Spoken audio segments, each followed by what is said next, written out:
Welcome back to my channel, Smoking and Grilling. And guess what, y'all? We actually gonna smoke and grill this time. I'm getting ready to show you guys how you can make, let me just go ahead and just show it to you right now. Look, this right here goes by many names. They call it the pork butt, Boston butt. It's actually just a pork shoulder. So we getting ready to make pulled pork with me, AB. I'm not gonna over talk it. We finna get right into this. All right, so here, check this out. This is a star. This is our pork shoulder. Look, I'm gonna show you this way. Some people, you know what, you can lather this right here using mustard. You can use it as your binder, and then you can go ahead and put your seasoning on. But for me, I'm gonna go ahead, just today, I'm gonna go ahead and just use olive oil. We're gonna put it all over. I got the fat side down, which I'm gonna show you in just 1 second. Once we get it coated, then I'm gonna take my dry hand, and this is my little rub that I use whenever I do a Boston butt, pork shoulder, whatever you wanna call it. I will leave the how to make this down in the description box below. Now, first thing, go ahead. So listen, let me address this part too. You guys probably gonna say, everybody always says something to me about, man, your hands be ashy. That's because I wash my hands so much whenever I'm cooking, you can't use no lotion. So I'm just trying to get ahead of it right now. So what I'm doing is, I'm just, rubbing it, making sure that I have some oil on it so that when I can hit it with this seasoning, it'll stick. And then we're gonna let it rest for about, I guess it's good to let it rest for about 12 minutes. Excuse me, why did I say 12? It's good to let it rest for about, 30 minutes prior to sticking it inside your smoker or your grill or however you're gonna make it. And also, look, let me take the time to show you this right here. Look at this right here. You see this bone? It's a bone. Here it is right here. This right here, this the shoulder blade. When this is done properly, you'll be able to, look, the meat will draw back off of the bone, and once it's done, after you take it out of the foil, you should be able to pull this and pull it right out with no meat on the bone. That's how we gonna know it's done right. But right now, I'm gonna go ahead and put both hands on it because I gotta wash my hands anyway. You know what I mean? So we just gonna make sure we got it coated. I'm gonna wash my hands and then we're gonna go ahead and start hitting it with this seasoning. Now, we're just gonna start putting it on top. And you can see right now, it's heavy on that pepper. I know it's not no brisket, but that's just me.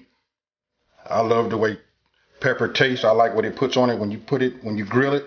It forms that bark. Listen, you want to put a generous amount on there also.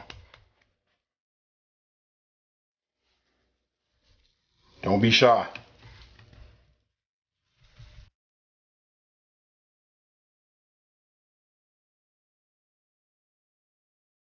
Now, once you got it coated good, what you want to do is you're going to flip it over, and I'll show you the fat side. This is the fat side right here. We still going to go ahead, I'm going to wash my hands. Now I'm going to add a little bit more oil to it.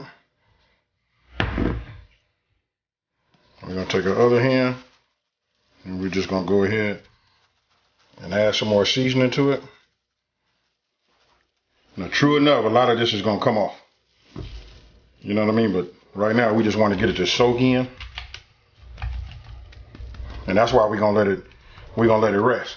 Check it out. It's almost like dribbling the basketball, huh? That's it there. Remember, olive oil. And then listen, I have another video. I will leave in the iCard above.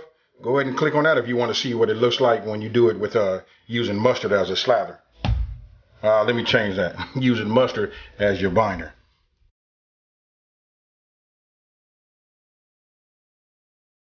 And that here is ready to go.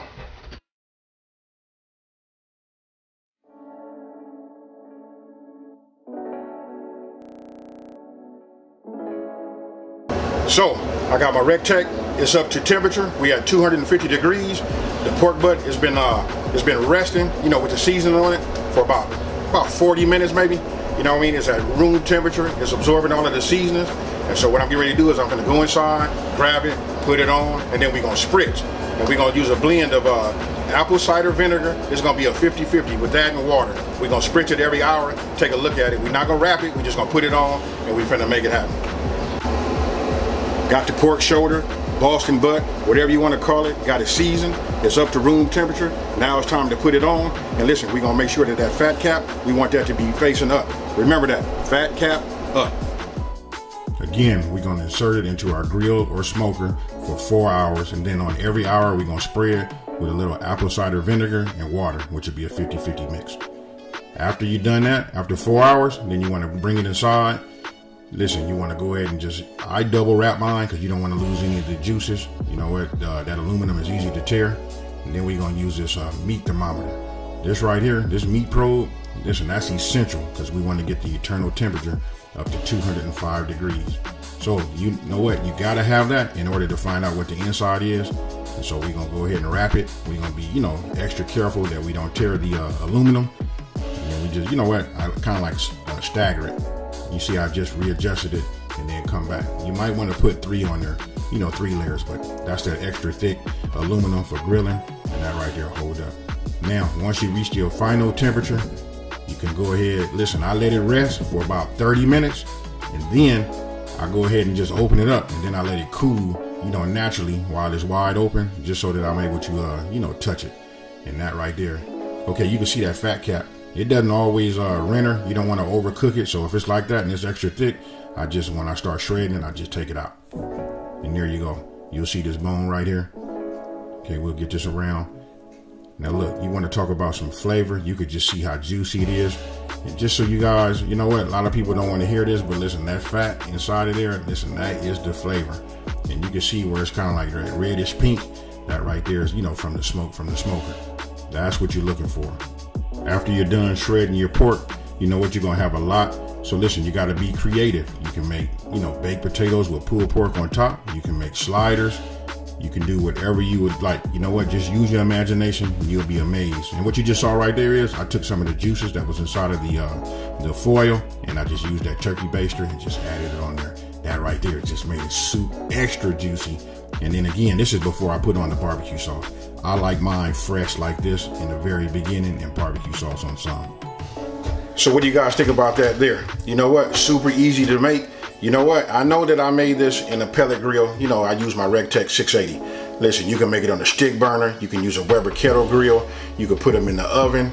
I've seen them in Instant Pots, crock pots, and I want to say I've seen somebody try to make one in the air fryer, but that's to be determined. So listen, you got a lot of options. So what you saw is for this thumbnail, I made myself a baked potato, with the pulled pork on top. Only thing was missing was jalapenos, and I just don't do the jalapenos myself. And you know what, that was inspired by Chef Johnny. Hey, Texas style barbecue and cuisines. Hey, you the man, bro. Hey, you inspired me to go ahead and do that. So listen, you can make, like I say, baked potatoes. You saw that I made sliders, and also I'm gonna put a link right up here. You guys can click and you can see where I made a different pulled pork. I used mustard as a binder, and that right there, I just made sliders. It's just so many options you can, come up with when you make this. You know what I mean? You can just put it on anything. And I'm gonna give you this one. I can hear you guys now leaving me a comment down below saying, I had some spaghetti and put about I don't know, a big nice handful of this barbecue pulled pork on top of it. You know what I mean? And listen, it was amazing. So with that being said, listen, if you're new to my channel, let me go ahead and take this time to welcome you to my channel. Hey, thank you for watching. Don't forget to subscribe, like this video, and share it with the world, and let everybody know this is the channel here that's taking the mystery out of cooking and keeping these recipes super simple. And with that being said, you guys, I'm out. Peace.